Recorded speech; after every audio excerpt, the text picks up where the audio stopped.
ვინებრძვის საქართველოში მშვიდობას და განვითარებას ესკალაციის მიზანი ოკუპაციის პირობებში ხელისუფლება გარედან მართული ახალი კამპანიის შესახებ საზოგადოების ინფორმირებას აგრძელებს. სოფო პერიძია პირდაპირ ეთერში. გარედან მართული ახალი კამპანიის სამიზნე ხელისუფლების განცხადებით წარმატებული ქართული ეკონომიკა, უფრო ზუსტად კი ტურიზმის ინდუსტრია სექტორი, რომელსაც მნიშვნელოვანი წვლილი შეაქვს ეკონომიკის განვითარებაში. იცით, რომ ამ საკითხთან დაკავშირებით ხელისუფლება მხოლოდ პოლიტიკური განცხადებებით არ შემოიფარგლება და რამდენიმე დღის წინ სუსმა საქართველოს სახელმწიფო ინტერესების საზიანოთ უცხო ქვეყნიდან მართულ და საქართველოდან მხარდაჭერილ დისკრედიტაციულ საინფორმაციო კამპანიასთან დაკავშირებით საბოტაჟის მუხლით გამოძიება დაიწყო. ქართულ ოცნებაში დარწმუნებულები არიან, რომ საქმე შეკვეთილ ანტირუსულ კამპანიასთან და რუსოფობიასთან გვაქვს. უპირველეს ყოვლისა, იქიდან გამომდინარე, რომ როგორც ხელისუფლება ამბობს, საქართველოს ზოგადად ქსენოფობიით არ გამოირჩევა და რაც შეეხება ამ საქმის პოლიტიკურ ნაწილს, მართველი პარტია ამ ახალ შეტევას საქართველოს ხელისუფლების ეროვნულ პოლიტიკას უკავშირებს და საუბრობენ იმის შესახებ, რომ მას შემდეგ რაც ხელისუფლებამ გარე დაკვეთით უარი არ თქვა ეროვნულ ინტერესსა და ქვეყნის სუვერენიტეტის დაცვაზე, სწორედ ამის შემდეგ ქართულ ეკონომიკაზე შეტევა დაიწყო. ეხლა ახალი ერთგვარი ტალღა არის წამოწყებული, რა ტალღამაც უნდა მოიტანოს რუსეთთან ურთიერთობების ესკალაცია.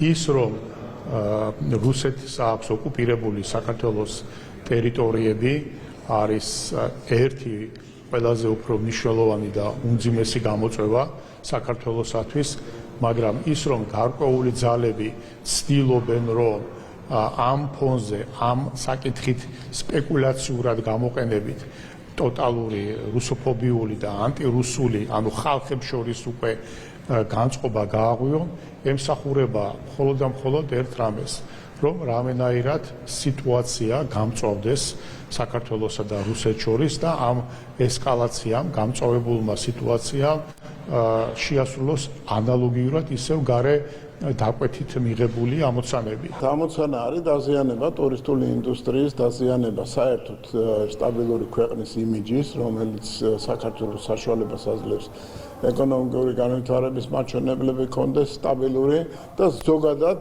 დაძაბულობის იმ ხარისხის შექმნა, რომელიც დაემატება კიდევ მათ მოთხოვნებს საქართველოს დასანქცირების თაობაზე და მთლიანობაში ძალიან ნეგატიური გარემო შეიქმნება საქართველოში. ეს არის ქსენოფობიური შეტევის მთავარი მიზანი. ეს არ არის ემოციური გამოვლინება, მით უმეტეს მას შემდეგ, რაც გვახსოვს ისტორიის ის მონაკვეთი, როდესაც ყველაფერი კეთდებოდა იმისათვის, რათა რუსეთთან აღდგენილიყო ურთიერთობები, მიუხედავად იმისა, რომ ჯერ ჩვენი ჯარისკაცების ცხედრები არ იყო გაციებული. ძალიან აღიზიანებთ ამ ძალებს ის ეკონომიკური წინსვლა, რომელიც ჩვენ ქვეყანას გააჩნია. ეს არის ხელისუფლების მშვიდობიანი და საკუთარ ხალხის ინტერესზე ორიენტირებული პოლიტიკა. ამიტომაც ეს არის ძალიან დიდად გამაღიზიანებელი და წინაღობა მათი საკუთარი ქმედებების აღსრულებისთვის საქართველოში. მნიშვნელოვანია ეკონომიკის ფლაგმანის, ტურიზმის დაარტყა, ხო?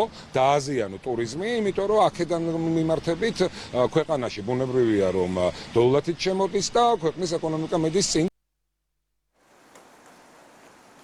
ვინ დგას საქართველოს შეტევის მორიგი კამპანიის უკან, ხელისუფლების წარმომადგენლები საუბრობენ ფაქტებზე და მაგალითებზე დაყრდნობით, რომ ამ კამპანიის უკანაც დგას ხალხი, რომლებმაც ჯერ კიდევ გარე დაკვეთა 2008 წელს შეასრულეს, მაშინ, როდესაც ქართული ტერიტორიების რუსული ოკუპაციის შემდეგ ენერგოობიექტები მიყიდეს რუსეთს, როდესაც ცალმხრივად გააუქმეს სავიზო რეჟიმი რუსეთის მოქალაქეებისთვის. იცით, რომ არსებობს კადრები იმის შესახებ, თუ როგორ ხდებოდა მაშინდელი პრეზიდენტის საბაჟო გამშვებ პუნქტთან რუს ტურისტებს და მეტიც, სწორედ საქართველოს მაშინდელი ხელისუფლების ნაბიჯით მოსკოვმა შეძლო და აიხდინა საკუთარი 18 წლიანი ოცნება და გახდა ვაჭრობის მსოფლიო ორგანიზაციის წევრი.